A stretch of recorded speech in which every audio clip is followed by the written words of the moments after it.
Welcome to the Manga Bay Newscast. It's October 13th, 2021, and I'm your host, Mike Gorecki, bringing you the news and inspiration from nature's front line.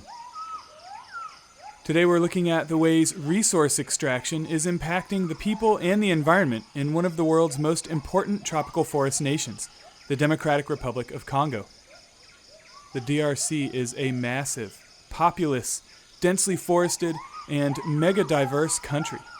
But it's subject to the same old forces of resource extraction that are behaving in antiquated ways, whether driven by Western or Chinese interests.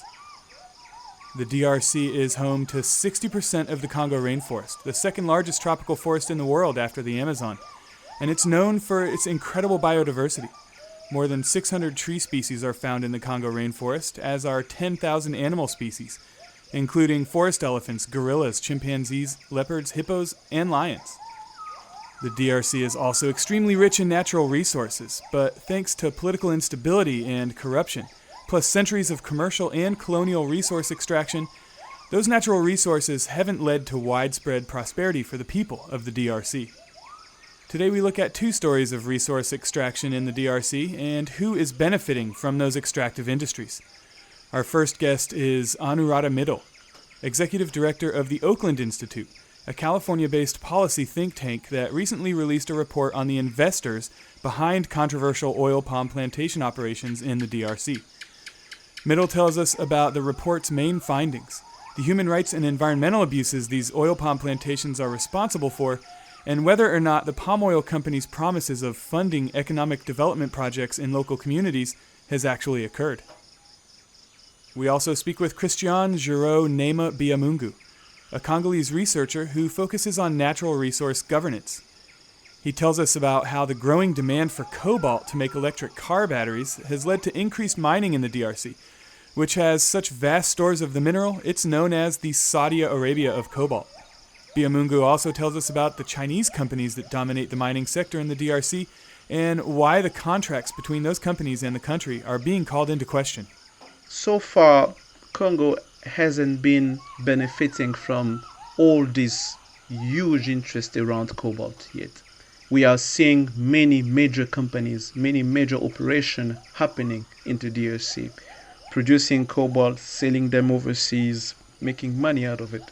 But the Congolese, the DRC as a country, and those regions where those mines are operated, we haven't seen much in terms of change, in terms of poverty alleviation, or we haven't seen much in terms of infrastructure built. We haven't seen much in terms of people getting out of poverty.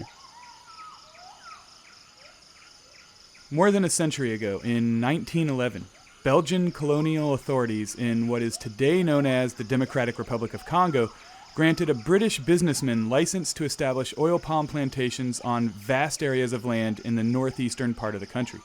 Local communities were removed from their ancestral lands by force to make way for the palm oil plantations, which cover more than 100,000 hectares or nearly 250,000 acres. Earlier this year, protests were organized by local community members who say promises of services and infrastructure development have not been fulfilled, and that their long-standing demand for the return of their lands has been ignored. The protests were met with violent repression by police and private security forces, and at least one protester later died while in police custody. And as Oakland Institute Executive Director Anuradha Mittal tells us, a number of well-known investment funds in the US, Europe, and South Africa are financing these controversial oil palm operations. It's very interesting, this instance of this palm oil plantation in the DRC, because for over a century, the Lokotu, Yaligimba, and Boteka communities who live alongside the Congo River in the oriental province of the country, they have been forcibly displaced from their land. So this is for over a century. In 1911, the Belgian colonial authorities, who had violently taken control of the present-day DRC, they granted the British industrialist Lord Liverholme license to create vast oil palm plantations for his company without consent from the local communities. And profiting from this forced labor on the concessions, these plantations added to the profits of Lever Brothers, the company which is today known as the corporate giant Unilever. It's very interesting that this history, which goes back to 100 years, is rampant even today in the DRC. The same communities are still struggling to access their own lands. And instead of colonial slavery, what you have is widespread human rights violations as investment funds have moved in to run the plantations, investment funds which have university endowments to prominent Western agencies financing this exploitation, refusing to meet with the communities, community members who have faced not just intimidation and threat, but also death at the hands of the security of the current day plantations. Can you tell us more about the social issues and human rights abuses that have occurred as a result of these plantations' operations? If you look at some of the reports we have produced, the ownership has changed hands, from Unilever to Feronia to currently, Kuromo Capital Management. So that has changed hands. But at the same time, the communities remain deprived of the land. They have been subjected to human rights abuses. Numerous reports have documented the human and environmental abuses that have been inflicted on them, not just the Institute's reports. These abuses include unpaid wages, exposure to dangerous pesticides, denial of compensation for injuries on the job, and routine dumping of untreated industrial waste, which has contaminated a major supply of local drinking water. So this dispossession from ancestral land has crippled livelihoods, and poverty and hunger have become widespread. What has been happening over the last few months, and especially this year, has been that the plantation security guards have been responsible for arrests, beatings, and even killings of villagers, including that of Blaise Makwe and Ifolofola Nisoni Manu. They were reportedly killed in February this year. An independent investigation that was carried out just this past September revealed how the violence perpetrated against community members continues unabated. Let me also mention that the two people who were killed were allegedly killed. One of them was accused of stealing plastic chairs. The other one was accused of stealing fruit from the plantation.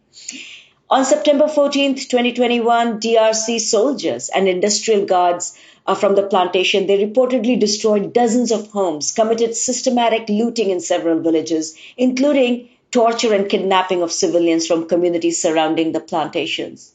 Why is this happening? Because the communities are protesting and they want their land back, which was stolen over 100 years ago by the colonial, rule of Belgium. And today that colonial rule is represented by still by foreign companies, by foreign investment funds. You mentioned water quality has been impacted by the plantations and chemical pollution has resulted from their operations as well. What other environmental issues are these plantations creating? Is there any ongoing deforestation, for instance? Well, as I mentioned, these plantations were created 100 years ago. So all of the worst has happened in terms of deforestation. Now it is really the impact of this large-scale monocultural oil palm plantations, which results in the environmental disasters that the communities are left to deal with.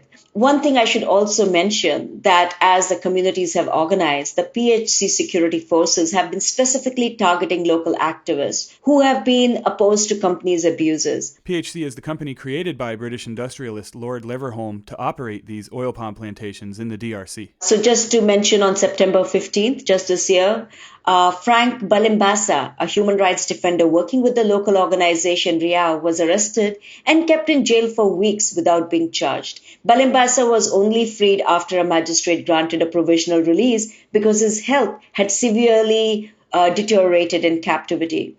And another community member named Jean Banga was also arrested and severely beaten while in captivity. The struggle that they're facing, in addition to the environmental abuses, is one of straightforward human rights abuses and, of course, land grabs that happened over a century ago, and the communities continue to demand the return of their lands. The company says they are investing in the local communities. Do the members of those communities say that they're benefiting from these plantations on their lands? This is a very interesting question. In the past, the colonial powers would not have to offer any explanations when they took over the lands, dispossessed the local communities. That was just the nature of colonization. In today's world, when countries in the South are supposedly free, the jargon, the euphemism that are used are that of bringing development, infrastructure creation for the country, economic growth, GDP growth, benefits for local communities. The fact on the ground, as reported by the Institute in our report, and a new one is forthcoming, that in return for the loss of this land and dispossession, communities do not even have, access to a clinic or to schools. This is pure old theft where promises are made that we are going to benefit the local communities. I mean, we have to focus on the fact that the communities are demanding for an investigation into human rights abuses, that local community members have been killed by security forces, that you have human rights defenders that are locked up in jail for weeks without being charged. And yet you hear this nonsense, this poor washing by these investment funds that we're bringing opportunities to these local communities. What they failed to mention, what they failed to investigate, what the impact of the investment and the palm oil plantation is, and the continued legacy of colonialism and the impact of that on the local communities. So who really does benefit from these plantations ultimately? I would urge the listeners to check out our report where we detail who some of these investors are today. There is, of course, a link to the report in the show notes for this episode. The lead name would be Kuromo Capital Management. It is an investment management firm that first invested in the plantations in 2017, at a time when the wrongdoings of the company and many issues faced by local communities had already been documented. So you have Kuromo Capital Management stepping into something when it's very should be aware, because the wrongdoings were very well documented and in public knowledge. None of those issues were solved. More abuses were reported by human rights organizations, and the company assumed majority ownership in 2020 through a Mauritius-based private equity fund named Straight KKM. What is interesting, however, about Kuromo Capital Management is that it is founded by the current chief investment officer, Wale Odison, who previously served as a managing director of the investments group of the MacArthur Foundation. Now, in this KCM, since it's a private equity, it's an investment firm, there are many actors who are involved in it, which have, you can find their presence in the United States. This includes university endowments, including the Michigan University, Northwestern University. You have Bill and Melinda Gates Foundation, which is invested in it. Another very prominent person that is involved in this is the founder of the Kefi Group, Jide Zetlin, who has an ownership stake between 25 and 50% in Kuromo Capital Management dating back to 2011. So Zetlin is basically an indirect owner of Kuromo Capital Management. Many people might be familiar by the name with the name of Zide Zetlin. He is known for many things, including serving on the boards of Teach for America, Harvard Business School. He was the chairman of the board of Amherst College and the Doris Duke Charitable Foundation.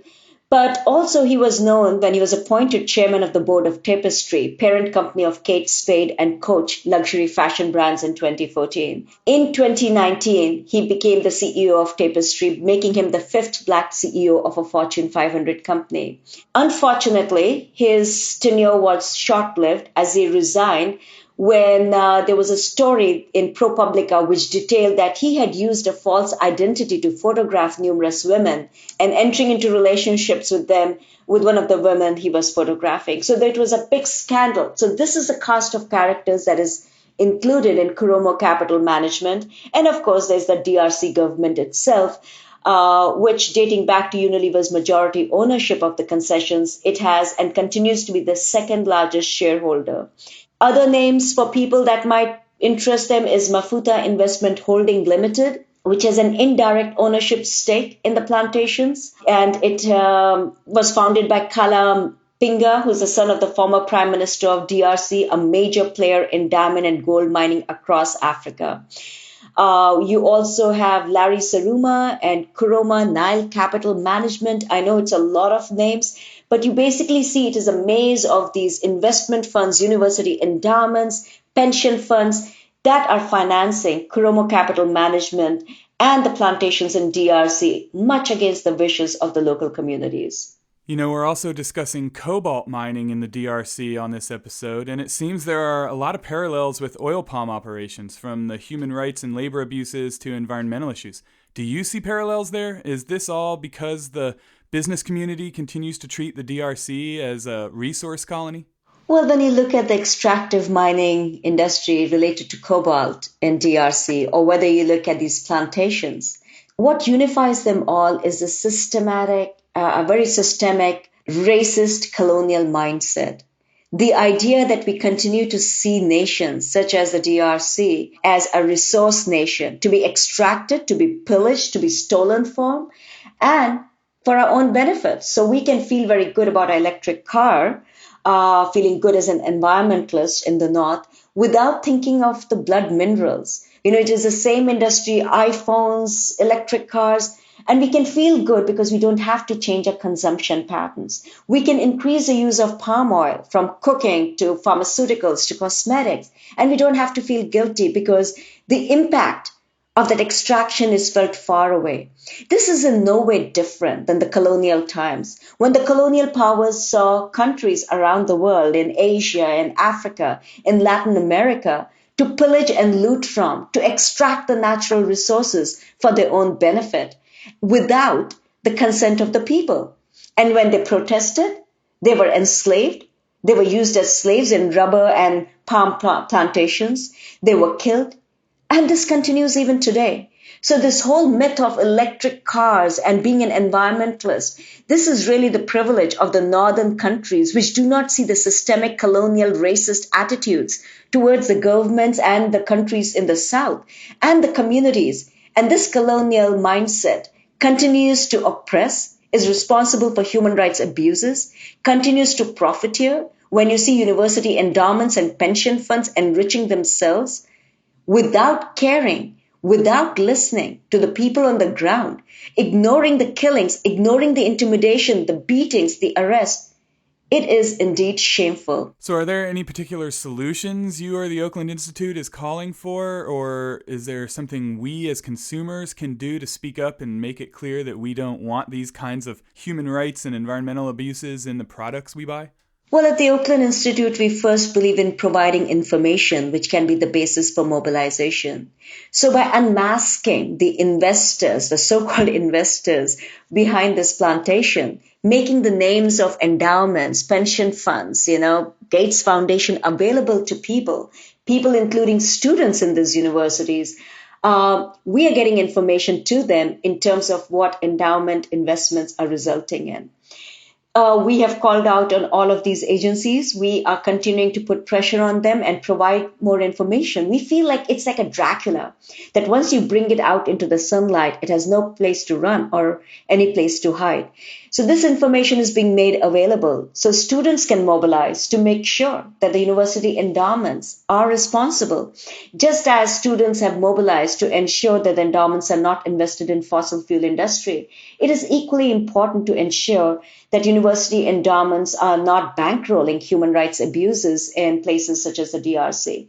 The same goes for Gates Foundation with its mandate and rhetoric around ending poverty and all of that.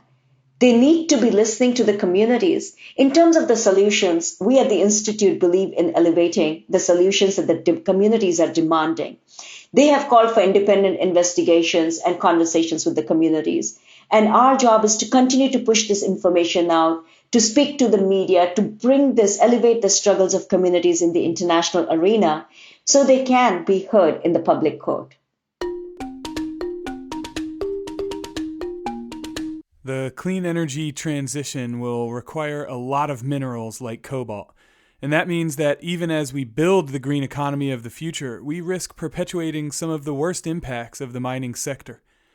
The Democratic Republic of Congo has such vast stores of cobalt, it currently produces more than 60% of global supply.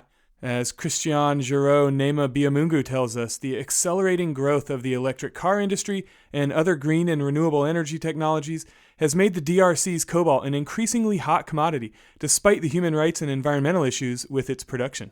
To understand why cobalt today is very important to the world economy and to everything that's happening right now in terms of energy transition, is we have to understand that now that the world is really moving away from fossil fuel industry, we are looking into producing more clean energy. The world now want to produce more clean energy, want to use metals that can be recycled in a way that we are having a very low carbon print on the world in terms of energy, in terms of pollution and everything. So now in terms of for the cobalt is very interesting in that transition, because cobalt is very important for today for electrical cars. That's now many manufacturers are moving from electrical combustion, from fossil fuel industry. They want to move from something more clean, something more less polluting than the fossil fuel that we've been using for many years now. So that's why cobalt is very important now, because now in terms of importance of cobalt in the car and in the manufacturer car industry, for example, we do know that 60 to 65% of the cobalt in the market, cobalt is used by electrical battery. Those electrical batteries go to cars, go to different elements in the technological industry, into computers, into cars, into different elements in terms of technology. So that's why today cobalt is very much important for the world economy. Now that we are really we're talking about clean energy, we are talking about how to have less impact on the environment. Cobalt is something that the world is looking at now, right now. The DRC is known as the Saudi Arabia of cobalt. How much of the global supply of cobalt is coming out of the country, and what parts of the country are the mines in? Let me give you a few numbers. In 2020, the world cobalt production was 140,000 tons for the worldwide cobalt production. In that same year, in 2020, DRC produced around 95 tons. He means 95,000 tons, of course, of the world cobalt. So pretty much you have 65 to 70% of the world's cobalt coming from the DRC. It's coming from a specific region called in Katanga region in the southeast part of the DRC. You have provinces that part, it was a big province before it was divided in 2018 in 4 provinces. The most of the cobalts are coming from the Lualaba region, where you have major mining operation. You have Glencore who's operating there. You have China Molybdenum that who bought in 2015 Freeport-McMoran project, TFM Tekefungulme project.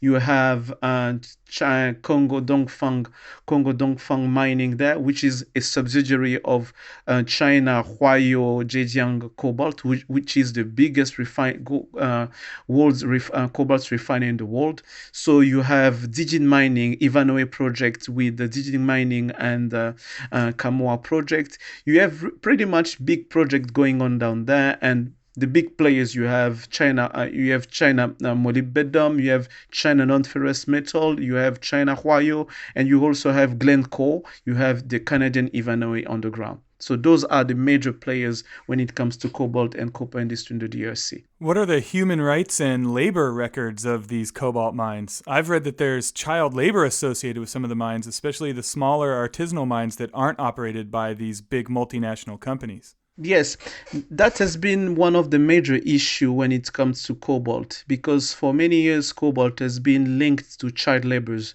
because a lot of in DRC in 2018 you had something around 100,000 to 200,000 artisanal miners working in Lualaba. It gives you just the scale of how many people are involved in that industry. So yeah, when you have that kind of situation, you're gonna have a lot of child working in those cobalt mines. The situation why do you have child labors happening in those cobalt in this cobalt in the mining? It's because those minings are happening in region where you have extreme poverty, you have poor community, you have people who are trying to survive. So since those large-scale mines are operating in those regions, it attracts many local people where you have poor families, people trying to survive. So of course they're gonna be taking their wives with them, they're gonna be taking their kids with them, working in those mines, or just working in those mines to take out the cobalt. That's why for many years, cobalt has been really connected to those child labors, and there have been many initiatives where many cobalt players in the supply chain have been trying so hard to clean up the industry. There's been so many initiatives. You have the fair cobalt initiative, where you have big major company like Glencore, you have the China Huayo, who are getting involved to do as much as possible to purchase and to have clean cobalt, the cobalt that has been mined without involving child labors in that process. That was really one of a big major issue for cobalt industry in the DRC. But there are many efforts that have been done right now to clean up that sector, and we hope that in the coming years it's going to be really free from any child labors. What are the environmental impacts of these mines? That's where there is a quite difference, because where the cobalt operations are taking place in DRC, you don't have rainforest. You don't have a real big forest density in the region. That's why we don't really have as much as environmental issue that we're going to have when you do that, for example, in the east part of the Congo, where you have cassiteries, coltan, and gold operation over there. There you have the Virunga Park, for example, where when you have your gold operation and when you have like cassiteries exploitation over there, you're going to impact the environmental situation, the environmental landscape of the country. You're going to impact the rainforest over there. But in the Katanga region, you don't really have a lot of rainforest. You pretty much don't have rainforest in the Katanga. So in terms of environmental issue, the environmental issues are not so big comparing to the human rights issues. So that's why in terms of cobalt, we don't really have many reports connecting environmental issue to the cobalt operation. The environmental issue that we can have, it's more related to safety. That's even more connected to human rights. It's more related to safety of the miners in terms of what product they use, how safeties are hazard that's happening on the mines. That's more impacting artisanal mining. But in terms of straight related environment issue, we don't have that much of an issue. So 7 of the 10 biggest producers in the DRC are Chinese-controlled companies, and much of the refining of cobalt happens in China as well. But there's been sort of a war of words between DRC President Felix Tshisekedi and these mining companies in the media recently. Why are the contracts between the DRC and the companies being called into question now? The issue of the contract started in May 2021 when President Tshisekedi visited the Lualaba province. He noticed that there were many mining investors. When he made that comment in 2021 that there was a need to, in May 2021, there was a need to revise the mining contract, he did not pinpoint the Chinese directly. But since the Chinese are the major players in the industry, many understood that he was talking about the Chinese. And the second element pointing out to the Chinese was the fact that we connected the fact that the Chinese, there was an agreement in 2008 with the former President Kabila, that Chinese investors are going to come, especially the project called Sikomin.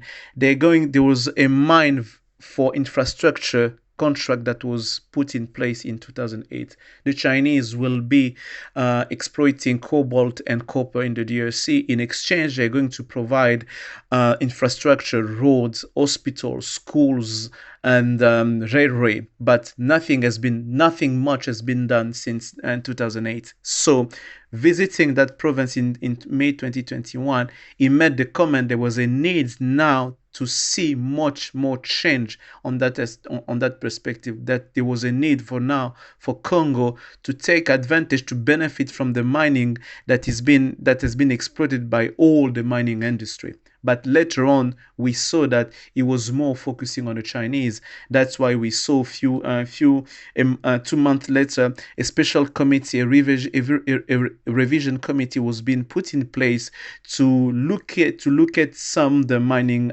some of the mining deals. But the first commission was more focused on a project that became Chinese in 2015. But it was first an American project, the TFM project, taking full Fungurume mining. In 2015, China Molybdenum bought that project from acquired shares in that project from TFM, from Freeport-McMoran, and later on became pretty much the owner of the project. So, but after that commission, there's been now many discussion about other Chinese related contracts, especially the 2008 project, the Sikomin project. And recently, there's been a report that has been released about how much has been done since 2008. And we've noticed that in terms of what was supposed to be done in terms of infrastructure, few has been done. Only 27% of all the project that was supposed to be built has been realized, and a lot of has been done in terms of in terms of mining operation. So there's been that back and forth between the Chinese companies and the Chinese government and the Congolese government. The Chinese companies have been saying that the context has been complex for them to implement that project, but still they've been doing much in terms of building infrastructure, not only in the region but also in the capital city.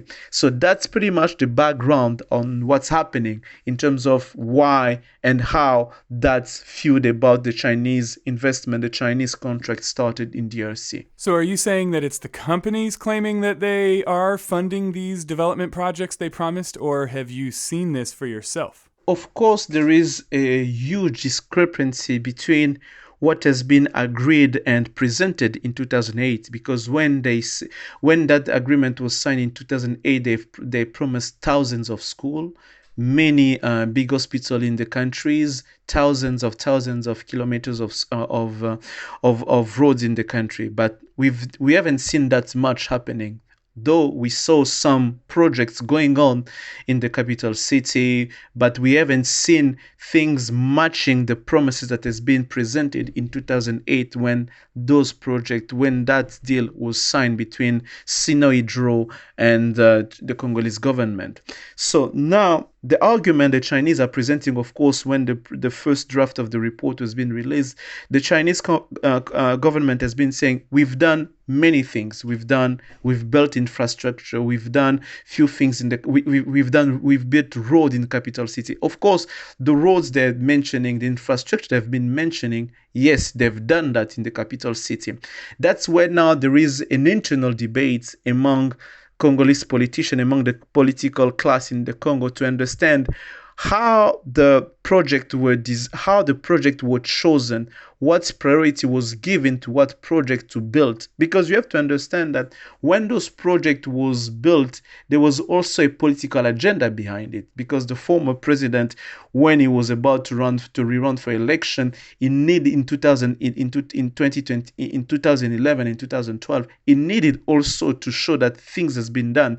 So many of those projects were focusing on big project in the capital city. You had like the main road in the capital city were built, were rebuilt and everything. That was really building more into the political arguments than going into the development argument that was more attached to the deal that they signed. So now the question remained how the project that the Chinese are mentioning were chosen by the Congolese side. What are the elements that they were? What are the factors that was chosen by the Congolese government to say we're gonna prioritize this project over another project? So yes, based on that, the Chinese have been saying yes, we've done few things, we've done a lot, we've done this, we've done that, and there's also another argument they've been mentioning. They say in the mining component of the project, we have helped the DRC to build its mining capacity. We've built pretty much new infrastructure in the mining industry. We've built smelters, we've built state-of-the-art mining operation in the DRC. With that investment, we helped the Congolese government to have now a world-class mining industry in terms of cobalt, for cobalt and for copper. That can be disputed since those mines so far are belonging to the Chinese. But in overall, we can see that there is a huge discrepancies between what has been promised and presented in 2008 and what has been done up to 2021. And to finish to that for that question. In that report, the Chinese company involved have been saying that there is another chunk of the financing that needs to be released by in the between 2021 and 2025. It's $2 billion, but they're going to release them based on the calendar they've been setting, and they're going to they're going to finance the remaining of the infrastructure project.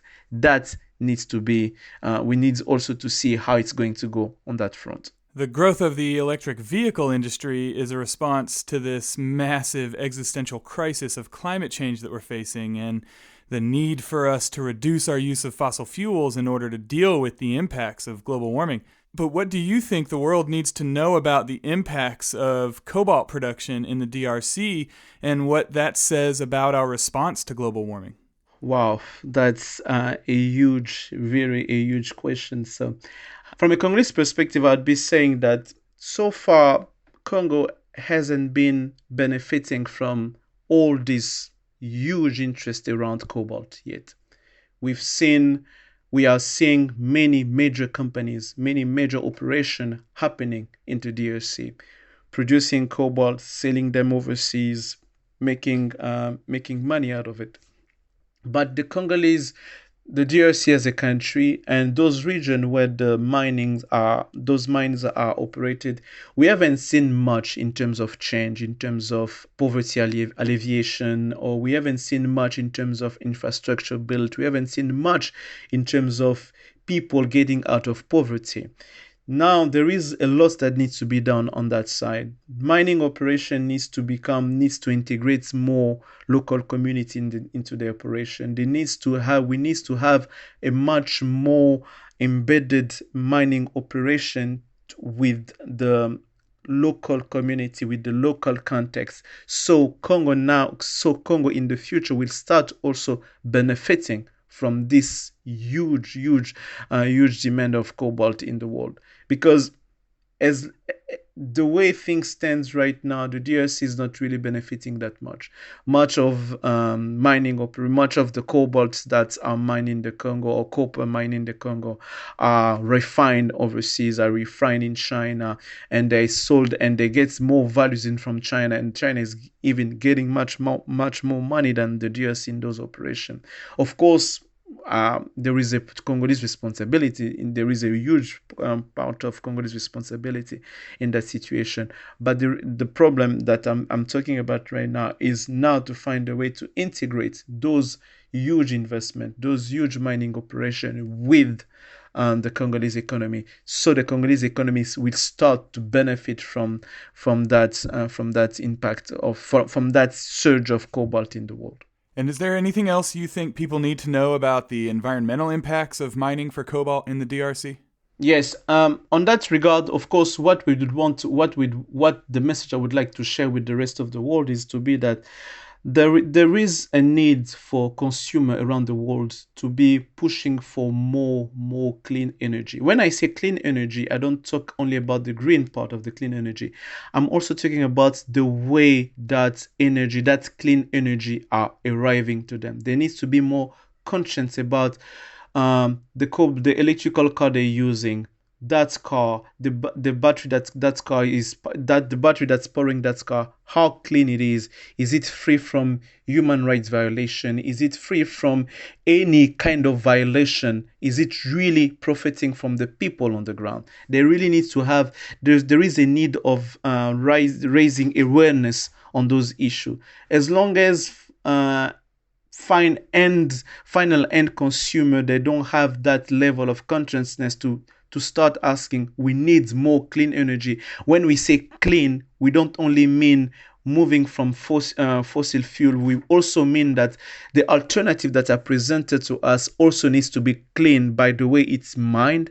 Is it really profiting from the people on the ground? So yeah, that's really gonna be profiting. That's really gonna be benefiting for everybody, from the Congolese that are producing those mines to the end user at the end who's buying an electrical car. Because at the end, we want to have a much fair society, a much fair society where the mining countries are also getting rich, are also getting out of poverty, and the consumer also are benefiting from those mines that we're producing, that we're providing to the world. Because it will not make sense at the end if Congo is called the Saudi Arabia of cobalt, that at the end, after 20, 40, 30 or 50 years, that Congo still remain poor when Congo has fueled the world with cobalt, where the rest of the world had benefiting from clean energy, better cars, fast cars, but the Congo remained poor. So that needs to be something that people need to understand. That also mining countries like DRC needs to be part of the talk and the discussion, and to become also getting out of poverty because of cobalt.